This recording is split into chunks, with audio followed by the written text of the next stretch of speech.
Well, here I'm going to show you how to create a case of independence from scratch. This is about the document P12.1. Well, there are a few decisions you have to make in order to do this.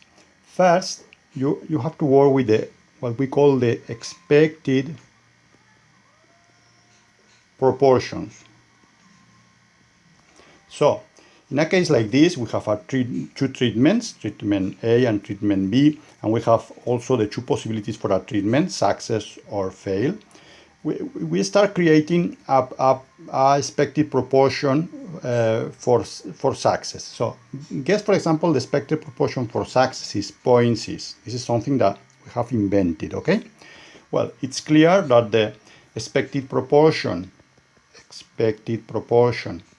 for fail is going to be 0.4. This is not decided because once we decide that the success is 0.6, necessarily fail 0.4. So now the same for treatments. So we might decide the proportion, the expected proportion in each treatment.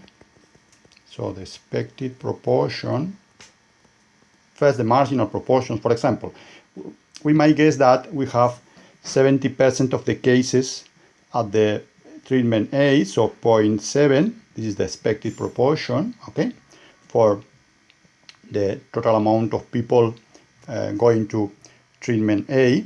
So once we decide this is something that we create, that we guess, it is decide what is the proportion of people going to the treatment B. It's clearly 0.3.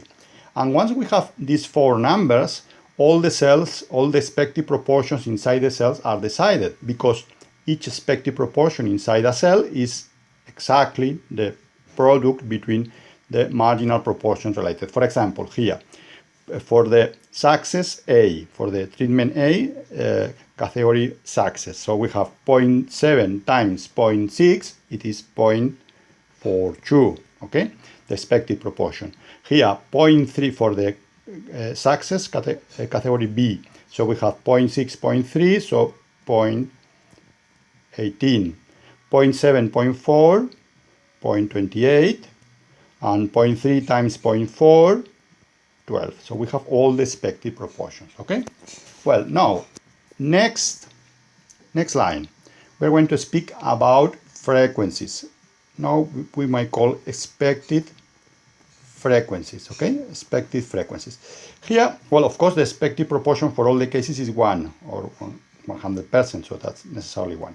So expected frequencies, we have to create, to invent, to decide, to make the decision about what is the number of cases we have in this table.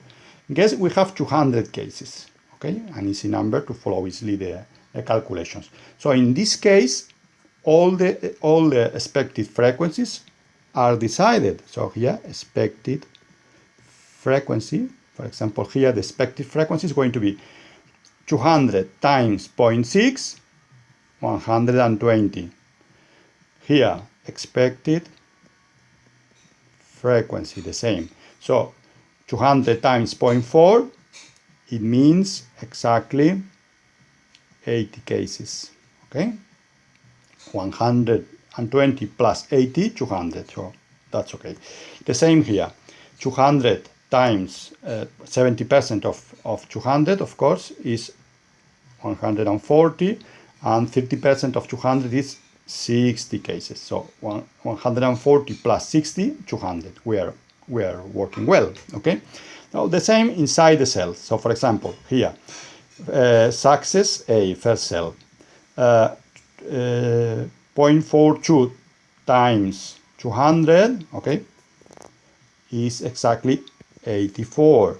Here, 18, 200 times is 36 cases. I'm just multiplying and multiplying by the expected proportion and multiplying by 100 in order to get a frequency, okay? So here, 228, 56, and 212, 24, okay? If we add columns, we have to get the correct answer. For example, 82 plus 56 equals 140, correct. 36 plus 24, we had 60, okay.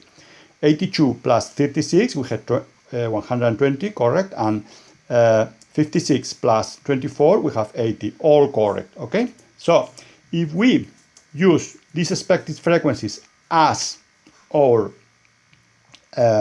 observed frequencies, we decide that our observed frequencies are exactly the same as the expected frequencies, okay? In this case, we are going to have a case of independence, okay? A case of independence.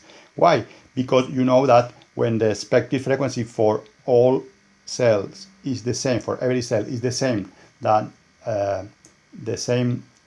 the observed frequency, in this case, we have a case of independence, okay? Now, how to create a case of dependence, okay? So I'm going to erase this part, and now we are going to speak about a case of dependence. Let me change the color, okay? So, well, now we are going to speak about dependence, okay? How to do this? Really easy. Just instead of using the same number, change one of them, only one of them. For example, here, instead of 82, we might decide that here we have just 60, for example, 60 cases, okay, as observed frequency. Well, once you decide this, all the other cells are decided. For example, if you have 60 here, as the total amount for success is 120, necessarily here we have another 60 cases. And when you have 60 here, as the total amount for treatment A, you know, is 140, so 140 minus 60, necessarily you have 80 here. And as you have 60 here, and 60 as the total amount for B, so necessarily this is going to be 0. So you have a new arrangement or observed frequencies, okay, where all these observed frequencies produce a case of dependence. Why? Because the marginals are the same, but the expected frequencies are not equal to the observed frequencies, or the expected proportions are not equal to the observed proportions. And that's all.